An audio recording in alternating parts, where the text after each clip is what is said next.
The U.S. and Iran are reportedly closing in on a deal to end the war as President Trump pauses Project Freedom. Peter Doocy is live at the White House with the details. Peter.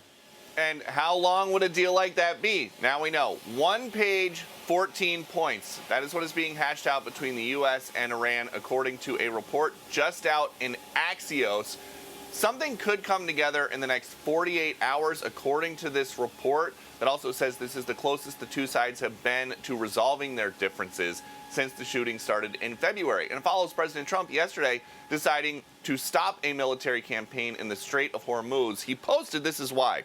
Based on the request of Pakistan and other countries, we have mutually agreed that while the blockade will remain in full force and effect, Project Freedom, the movement of ships through the Strait of Hormuz, will be paused for a short time to see whether or not the agreement can be finalized and signed." And Secretary Rubio insists the main part of the war is over. Operation Epic Fury is concluded. We achieved the objectives of that operation. I'm not going to, we're not cheering for an additional situation to occur. We would prefer the path of peace. What the president would prefer is a deal. He would prefer to sit down, work out a memorandum of understanding for future negotiations that touches on all the key topics that have to be addressed, a full opening of the strait so the world can get back to normal. And something kind of tricky is the schedule. President Trump is getting ready to make his biggest trip of the year, possibly the biggest trip of his second term so far, to China next week. He initially delayed this trip a couple weeks ago because he wanted to be in the United States stateside to oversee men and women in combat. There was a war going on. If the shooting starts back up, it is unclear if he will still be able to travel overseas. Back to you.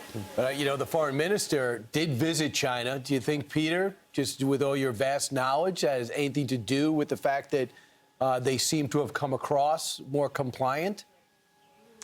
Yes, and President Trump has put out publicly and privately messages to the Chinese. Do not help the Iranians right now. We're trying to isolate them. We're in a war with them. Do not help them out.